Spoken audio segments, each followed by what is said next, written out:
Now here's Ryan Dennis with a full weather report.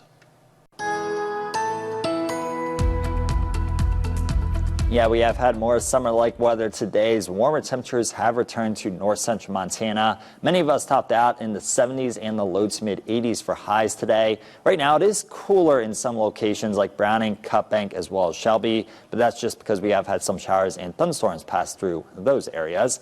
And for a lot of us, especially in central and southern Montana, it's about 10 to 25 degrees warmer right now than it was yesterday at this time.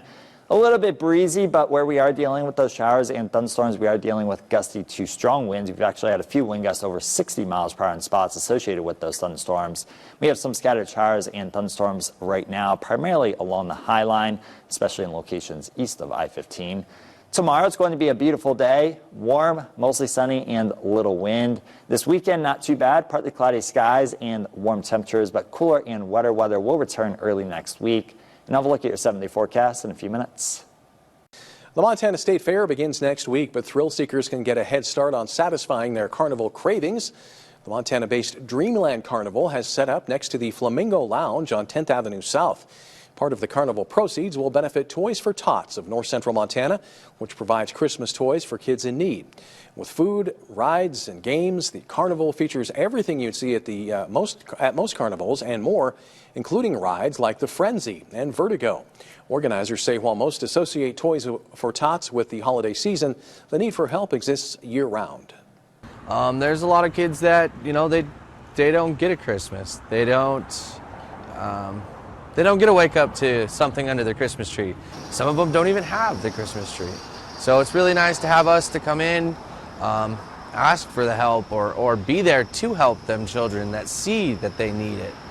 The carnival is located at 3028 10th Avenue South. It kicked off last night. It runs through Sunday, opening at 4 o'clock on weekdays and 1 o'clock on the weekend. A pair of Montana sisters are bringing local charm and creativity to story time, releasing their second children's book inspired by personal experiences in the Treasure State. MTN's Tommy Lynch has more on the message they hope to share with young readers. I've always had a heart for Fort Benton. Sarah Brewster has been painting her whole life. Since I can remember. I was a little kid when I first started doing artwork, and my mom would always take me to art shows. Born and raised in Montana, Brewster loves to paint what's around her. I am passionately in love with the West and history, and that shows up in my art. In fact, Fort Benton was the backdrop for the first painting she ever sold. This side of the riverbank explodes with color, and I just wanted to try to capture it. Together with her sister, the two have written 2 children's books with more on the way. This is Blake the Bear, and this is loosely based off a true story. The first, Abby the Antelope, is nominated for a High Plains International Children's Book Award. It's kind of been a family affair. And her sister has been a huge inspiration, pressing her to follow her passion, which leads us here. To Brewster's backyard. So peaceful back here. I love plants. Where she is working on another painting. This is one of my art students. She is a soul so full of light. Armed with her grandfather's old bowling shirt and surrounded by support from her family, Brewster paints on. It's the most amazing feeling in the world. With young ones interested in following in her footsteps. My mom taught me a bit. Do you guys like doing art and painting with your mom? Yeah. Anders and Sierra are already learning complex ideas. The blending in with colors and mixing. Together as a family. Where do you see dark areas in this picture that we need to darken up? So we're going to put some of this dark. One brushstroke at a time. In Fort Benton, I'm Tommy Lynch, MTN News. Wolf Fort Benton is hosting a drive-in movie night this weekend to raise money for the Fort Benton Pool. The Fort Benton Pool has been struggling, leaking water and chemicals at an accelerated rate, and recently the pool's boiler broke as well, which adds to the financial strain. Wolf Fort Benton decided to host a movie night this Saturday with all proceeds going towards the pool. The pool in Fort Benton is a very beloved thing, and it's very obvious to us that this town cares a lot about the pool. Our own staff and their kids use it all the time, and it's just really important for us to be part of that. And there will be a community meeting regarding the pool at 6:30 p.m. on July 23rd at the Community Bible Church in Fort Benton. The USDA has determined Cascade as one of 13 Montana counties designated as natural disaster drought areas. The designation allows the USDA Farm Service Agency to extend much-needed emergency credit through loans to producers recovering from natural disasters. The FSA reviews the loans based on the extent of losses, security available, and repayment ability. According to the U.S. Drought Monitor, the county suffered from intense droughts during the growing season. Some of the eligible counties include Cascade, Lewis and Clark, Choteau, and Judith Basin. The deadline to apply is March 9th of next year. TSA may soon change the rules for liquids in your carry-on bags. Homeland Security Secretary Kristi Noem says the Transportation Security Administration is reviewing its long-standing liquid restrictions. The current rule limits liquids in carry-ons to containers of 3.4 ounces or less. That policy has been in place since 2006 after authorities stopped a plot to use liquid explosives on flights crossing the Atlantic. This potential change follows TSA's recent decision to end the requirement for passengers to remove their shoes during screening. The agency also began enforcing Real ID requirements at airport checkpoints earlier this year. The Real ID Act was passed by Congress in 2005 to make it harder to use fake IDs.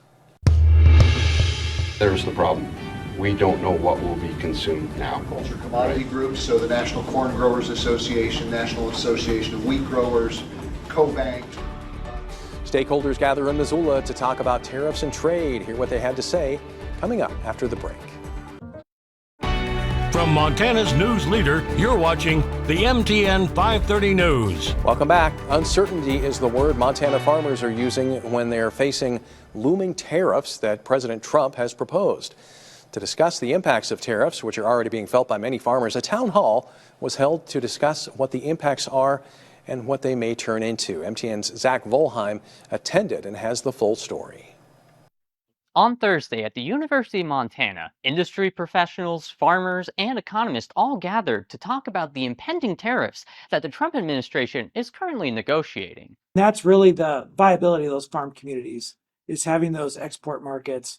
Peas and lentils, finding their ways, a growing market in Montana, finding its way across the world to India and other places.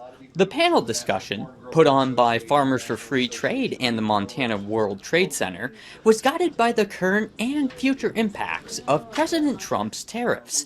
For hop farmer Tom Britz, CEO of Glacier Hops Ranch, he has already seen disruption to his trade with a buyer in China. And then we had this blow up with China, 145% to them and 125 back the other way.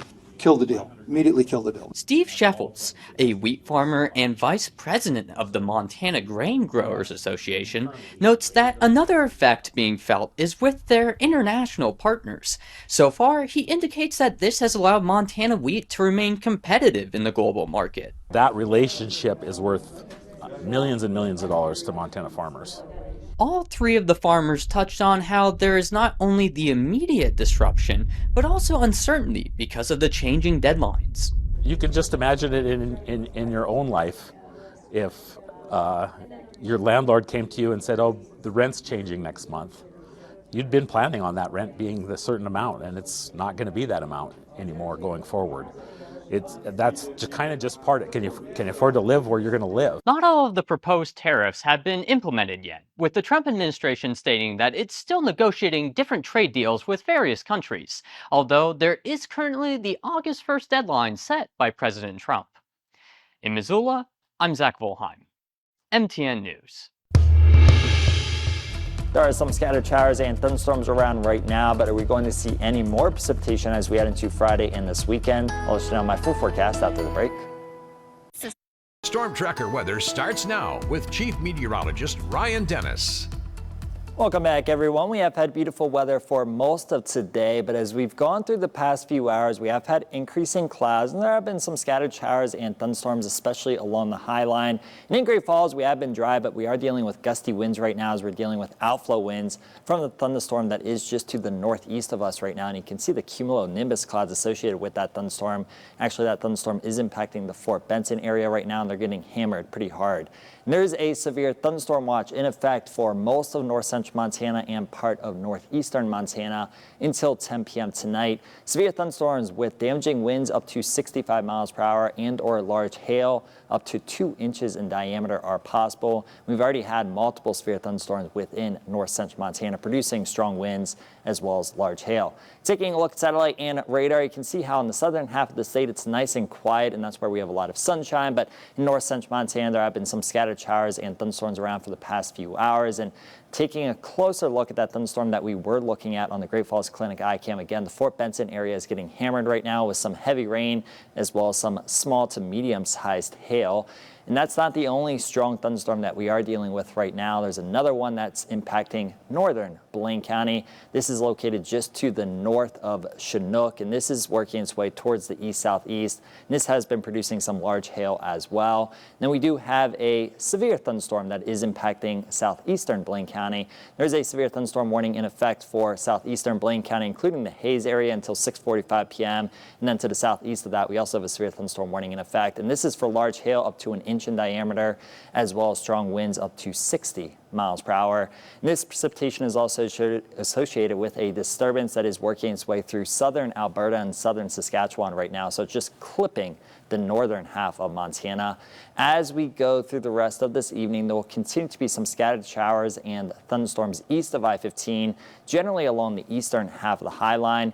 As we get closer to sunset, still dealing with some showers and thunderstorms in northeastern Montana, but the rest of us will be dry. And by midnight, most of that precipitation is out of the state. We are going to have partly cloudy to mostly clear skies tonight with some patchy fog developing later on tonight, especially in areas that do see some rain this evening. Tomorrow, we are going to start the day off with a mixture of sun and clouds, and there will be some patchy fog during the morning as well. But as we head into tomorrow afternoon and evening, we are going to have mostly sunny skies, and it will be mainly dry during the day tomorrow as well. It has been a little bit hazy today, and it will continue to be a little bit hazy as we go through tonight and into tomorrow. This haze will reduce the visibility a little bit, but it really won't impact the air quality. The air quality in most locations should be in the good to moderate category. It has been a little bit breezy today. That wind will diminish as we go through this evening, overnight tonight, just a light breeze in most locations. And then for tomorrow, most of us get a break from the wind. Still a little bit of a breeze in spots, especially along the Rocky Mountain front, but for most of us, sustained wind speeds will be between 5 and 15 miles per hour. Tonight, low temperatures are going to be in the mid to upper 40s and low to mid 50s. So it is going to feel nice outside. Nice night to have those windows open. Tomorrow, highs are going to be in the upper 70s and low to mid 80s. And we'll have similar temperatures as we head into Saturday. This weekend in Great Falls, we are going to have partly cloudy skies with highs in the 80s, and then cooler and wetter weather returns as we head into early next week.